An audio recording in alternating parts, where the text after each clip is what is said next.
So good morning, guys. So it's really early. I'm out here with my dogs, and I figured now would be a good time to go ahead and plant these beet and carrot seeds. I've been procrastinating this for weeks now, and now it's getting to the point where I either plant them or I don't. So I'm going to go ahead and throw these in the bed and hope that it doesn't get too hot too quick. So I'm going to sprinkle these, and then we're going to try and do it like vlog style today, I think. Okay, so let's go. Alright, so I've got two different kinds of beets, some radishes, and some Parisian carrots, which are really like baby carrots. So what I'm going to do is put these in separate places so I can kind of have an idea. These seeds are super old, the ones from So True Seed. I think I bought these, in 2019. So I don't know if they're going to germinate, but I guess we'll see. All of these have sunk to the bottom, and it is like a lifestyle that if they float, they're bad. If they sink, they're good. Because if they float, they've got air and the seed is no good. But that's not necessarily true, especially if the seeds are small, they're going to be naturally buoyant. And a lot of seeds are kind of, engineered by the universe to float and be able to spread. So don't necessarily throw out your seeds just because they're floating on top and you think they're bad. Go ahead and plant those anyway to see if any of them will germinate. It is true that some of them may not be viable, but go ahead and give it a try anyway. So I'm going to be spreading the seeds between this bed and the other bed on the other side of this archway. So we will start with the Detroit dark red beets. These are ones from 2019. So I'm just going to actually sprinkle these through here, because I don't have as many of these seeds in here, so they'll need less space. I'm going to try to do it this way. We'll see if it works out.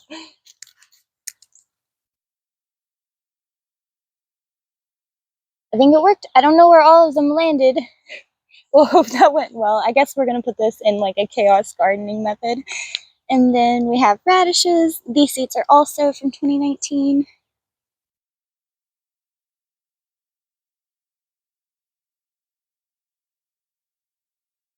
Let's see. So I'm going to take and plant these on that side. Just step through here. Try and pour out some of this water.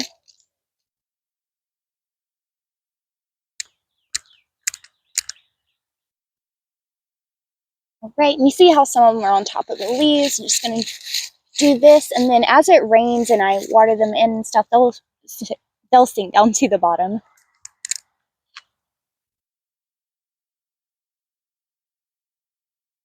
Next we have Ruby Queen heirloom beets. So I'm going to interplant these. Actually, I'm going to move to the other bed because there's going to be a lot of marigolds popping up here. And this bed is going to fill out very quickly. So we're going to take the other two seed packets, the carrots and the other pack of beets, over here. Okay. So these are the beet seeds. I'm going to plant them on this side of the bed, and then the carrots on this side, where I have a few other carrots. The only thing I have here is like a carrot and then a couple of things of garlic. Just going to toss these all over the place.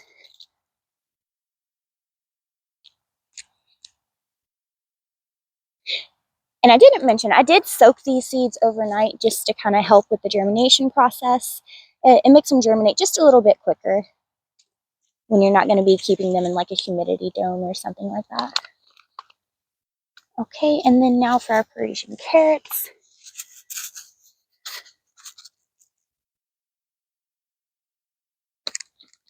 Okay, most of them went in this area.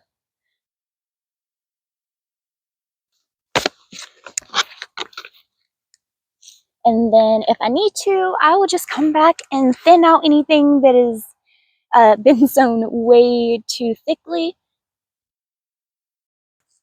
Okay, so I've gotten all of this sown, and it's actually supposed to rain here in the next couple of hours. So I'm just going to leave it be, and if it doesn't end up raining, then I'll come back and water it later on tonight. Alright, so I'm just getting the dogs back in the house now. Let me get ready, and then today I think I want to work on like foraging some stuff. Earlier this week, I collected some dandelions and some violets just growing in the yard, and everything is already back super strong. So I think I'm going to grab some more of those, and then the wisteria is already blooming too. So I think I'm going to collect that and probably just use it for like fragrances. The flowers, and only the flowers from wisteria, are edible. So you can use those for tea or garnish, eat them, whatever. But I think that I'm just going to use them for the scents. Okay, so let's go, boys.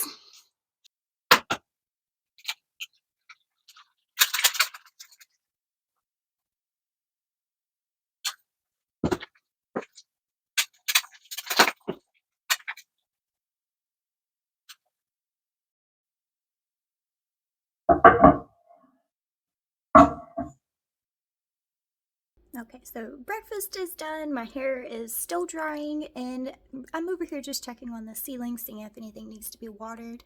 So I'm going to give you guys a little bit of a tour of what I have growing here. So this tray is all lavender with some weeds mixed in because I plant everything in compost.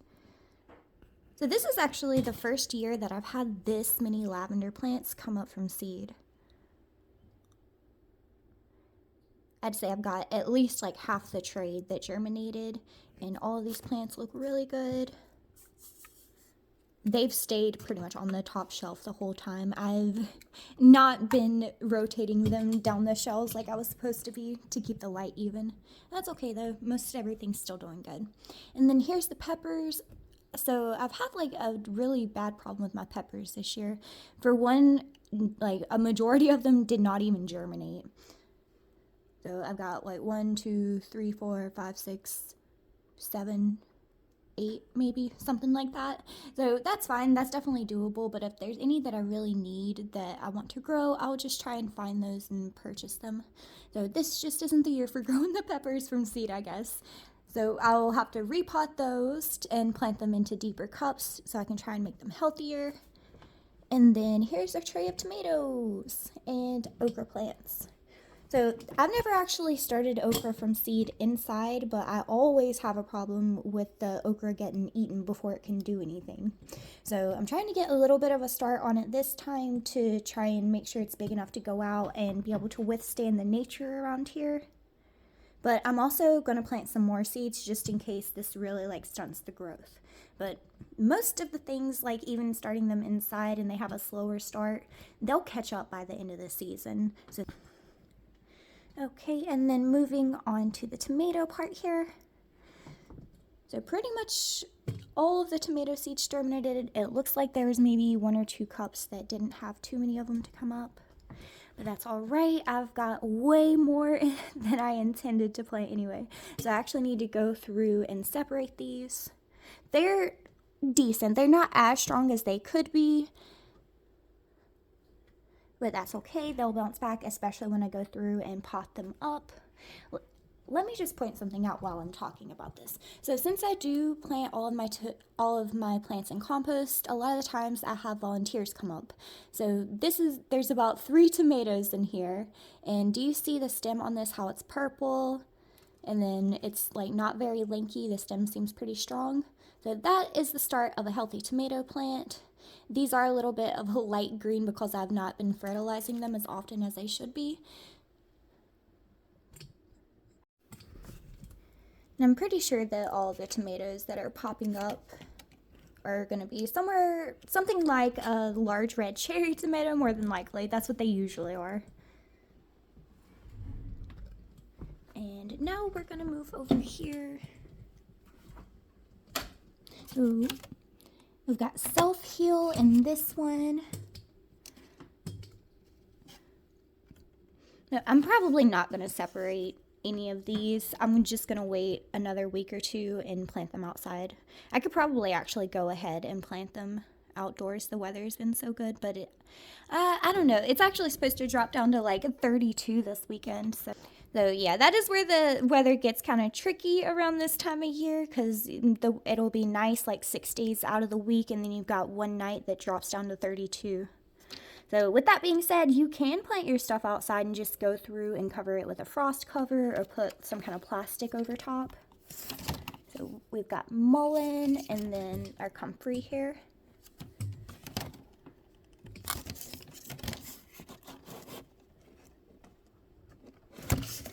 So this is clary sage. See, we've got some oregano and some other herbs throughout there. I'll have to do like a better singular tour once I go pulling all this out. And then I need to move this tray back up there. I've got some St. John's wort that I really want to make sure that I can get growing this year. And then a mix of other stuff. A lot of it did not germinate. And that is because a lot of this I started in soil blocks, and you can see it's got like my houseplant mix. I started a lot of those in that, and so the seeds got trapped, so that's a little bit of the problem. And then another reason, they've just been heavily neglected this year. That's okay. Maybe it's not like my seed starting year, it's just like my foraging and collecting and preserving year. It happens like that sometimes. And then chamomile. So these are chamomile that I had started fresh, and that was soil block chamomile. And you can see none of those popped up. I assume that all of the seeds are trapped in the dirt. So what I'll do in instances like that is I'll actually just take those little buckets of dirt and I'll either dump them back in the compost or just scatter them in the garden bed around whatever I'm going to be planting that's like that. So I'll just take those and scatter it around the chamomile whenever I plant it into the bed. Then over here we have celery. I don't know if any of that's going to make it. And then it looks like there's a couple tomatoes popping up. And it looks like that's pretty much it that's going to make it from the seedlings this year. So that was all of the seedlings that I have growing right now. I am going to be direct sowing a ton more stuff. I was going to do like the greenhouse method and just put like jugs of stuff to have it germinating, but I'm going to be planting stuff outside in a week or two anyway, and the season is long enough here that I have plenty of time to do that. So really quickly, let me show you the herbs that I collected.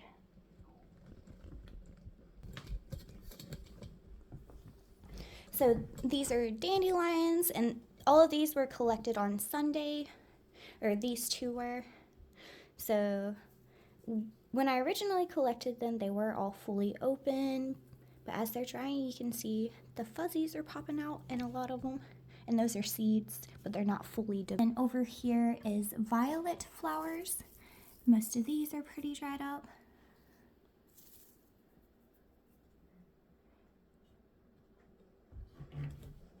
And then nettle. So this one still has another couple of days to go on it. It's getting there though. It's starting to get a little bit crunchy. But something else, I got a lot of this when it was already flowered. So you usually want to try and get it before it goes to flower, but there are a ton of seeds that are falling out underneath of this. So I'm glad that I put it on. This is actually like a splatter screen, and the holes are very fine, so I didn't know that it was going to put out a bunch of seeds like that, but I'm glad that I had this here to catch it, because oh my gosh, that would be a pain. They're everywhere in here. Okay.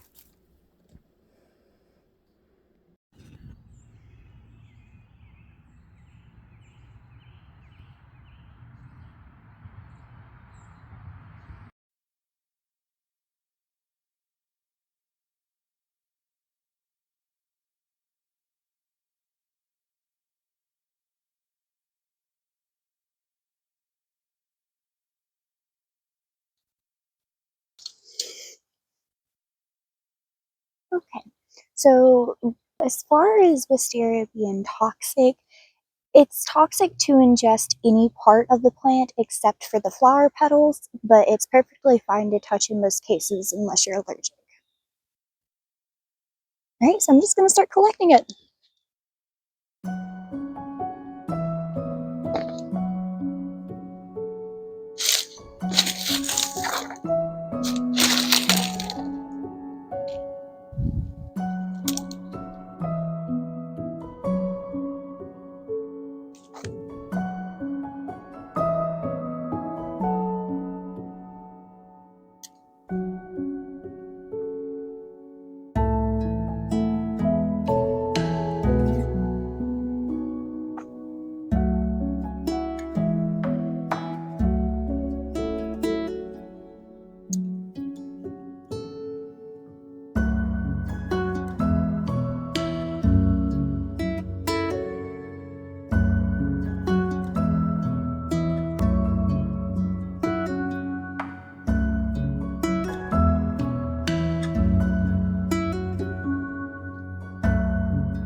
go back in.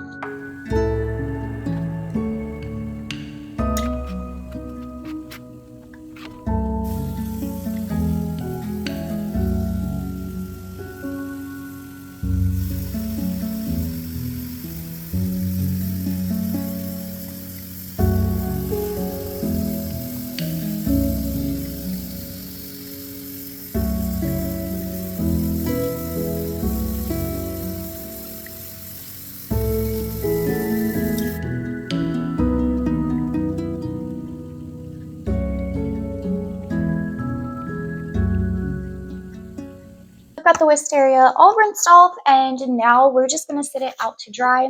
This part's really easy. So for the wisteria, what we're going to do is just lay it out to dry just like this. Now the parts that are edible will be just the flower, so it'll be the flower plus the little stem that comes off of the green stem. So this part is edible as well. It is considered part of the flower. So you can either pull all of these off individually if you'd like, or you can let them dry, and then it'll be really easy to just pull down and do it all at once really quickly. So what I'm going to do now is just lay these out to dry on the towel here. I'm probably going to mute the rest of the video because the dogs are playing.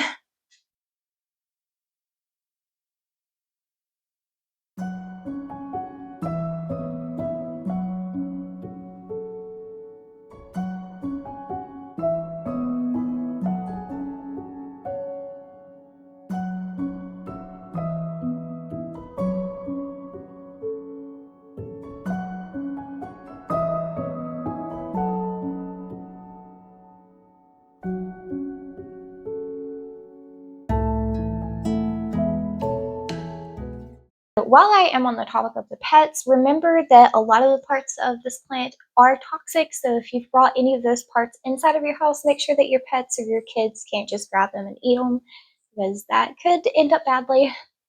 Okay, now back to what we were doing.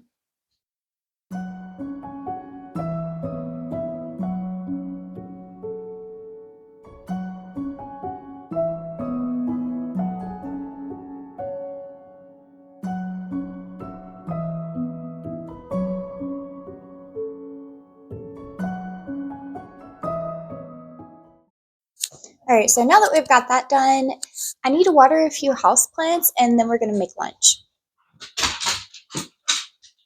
Maybe the dogs will calm down by then.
Cajun chicken sandwich.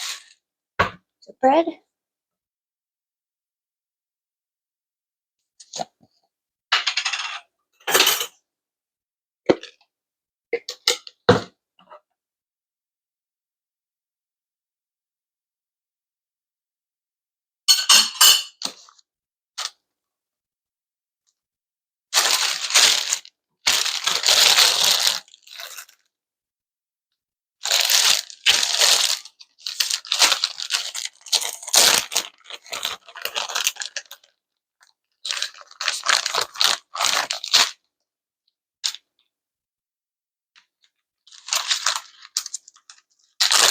And then I actually have some tomato slices that I cut up this morning for my man's lunch.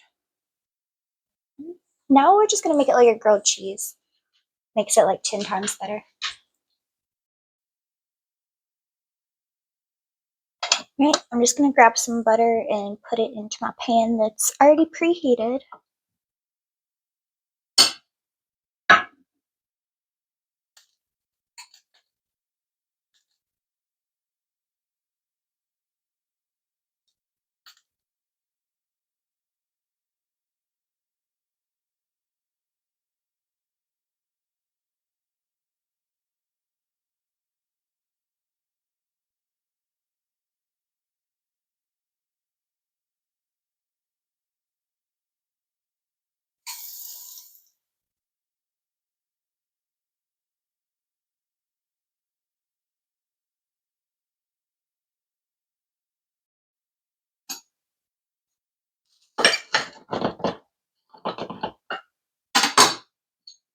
Okay, well, I did actually want to go outside and grab some more flowers like the dandelions and stuff after lunch, but the weather's actually took a turn and it's pretty cold outside. It was this morning, but now it seems colder.